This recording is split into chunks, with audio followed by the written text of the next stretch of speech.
ورحمة الله وبركاته.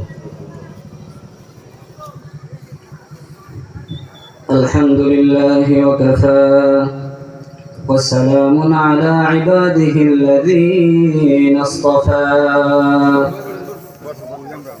أما بعد فأعوذ بالله من الشيطان الرجيم.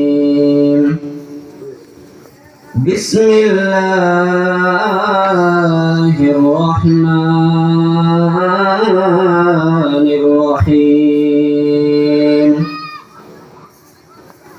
ومن الناس من يشري نفسه ابتغاء مرضات الله والله رؤوف بالعباد.